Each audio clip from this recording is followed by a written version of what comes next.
Bonjour. Aujourd'hui, je vais vous présenter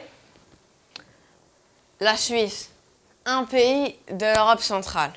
Mais plus précisément, je vais vous présenter les plats suisses, comme par exemple la raclette et le chocolat.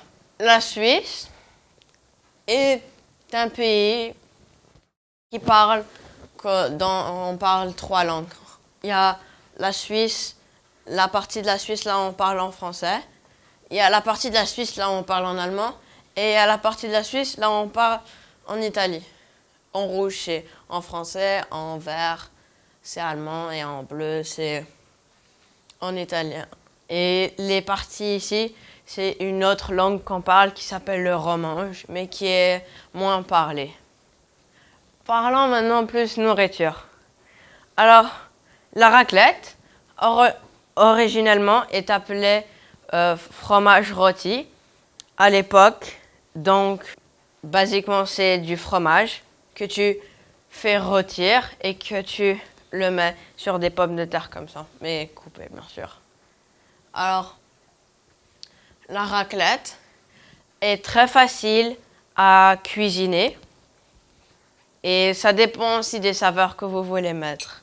Comme par exemple, on peut mettre n'importe quelle sorte de fromage, dépendant de vos préférences. Aussi, on peut mettre, comme par exemple, de la dinde ou si les gens préfèrent de la charcuterie. Les accompagnements pourraient utiliser des oignons, des tomates ou des cornichons. Alors, maintenant, je vais vous montrer comment on prépare une raclette. C'est quoi les différentes parties de la machine et aussi comment on réussit bien sa raclette aussi. Ça, c'est important.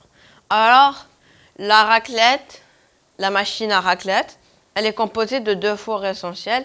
Il y a le four qui se trouve en haut. Et il y a aussi le four qui se trouve en bas, là où on fait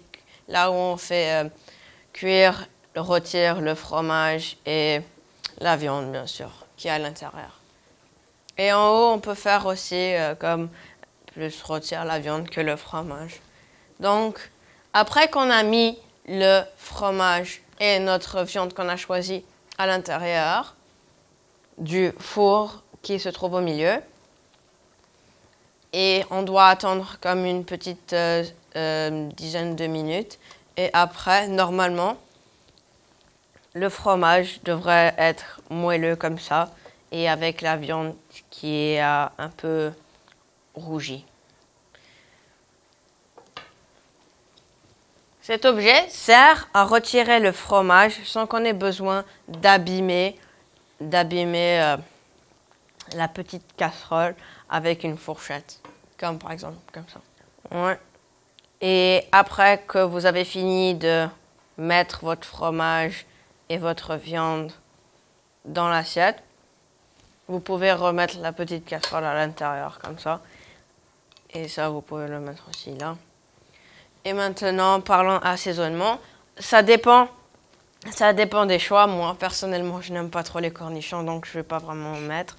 Il y a des gens qui préfèrent mettre des tomates, les cornichons et les oignons. Aussi, on peut mettre plus comme des cornichons, des concombres, pardon. Et comme par exemple, moi je vais mettre quelques tomates sur ma raclette. Alors la raclette, c'est un excellent plat qu'on partage en famille et en hiver. La raclette est vraiment appréciée par les Français et c'est eux qui ont inventé, créé la machine à raclette pour les Suisses pour que la raclette soit de meilleure qualité, de meilleur goût. Comme ça. Bien sûr, avec une pince, ce serait plus utile que des fourchettes. Voilà. Et voilà, comme je l'ai dit, la raclette, c'est un plat qu'on déguste entre amis, entre familles. entre amis, entre familles et entre les amis, c'est bien.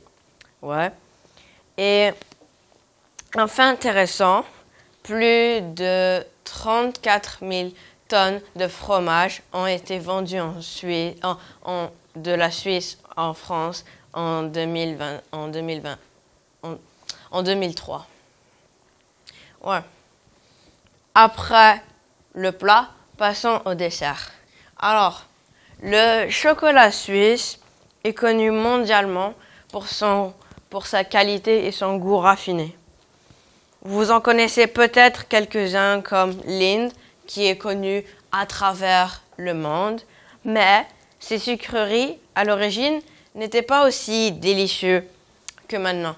À l'époque, c'était un breuvage très amer de cacao et d'eau bouillante qui était majoritairement apprécié par les riches.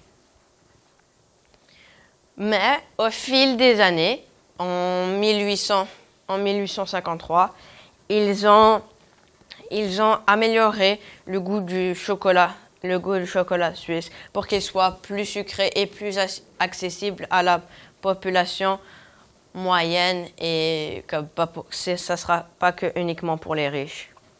Alors, des exemples comme compagnies très célèbres de chocolat, des chocolateries très connues, comme on a Lindt, qui est connu mondialement pour ses bons chocolats. Nous avons aussi Toblerone, qui est un chocolat qui un peu représente la Suisse, parce que la Suisse, c'est aussi un pays très montagneux.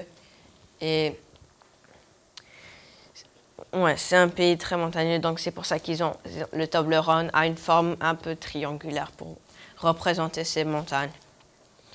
La Suisse est devenue un pays très rival pour son chocolat, avec comme aussi des grands pays chocolatiers comme la Belgique et l'Allemagne, qui sont aussi très connus pour leur bon chocolat.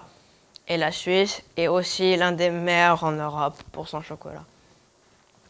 Donc, je vous recommanderais d'avoir une bonne raclette entre amis pendant l'hiver, car c'est un très bon plat qu'on partage en famille et en hiver.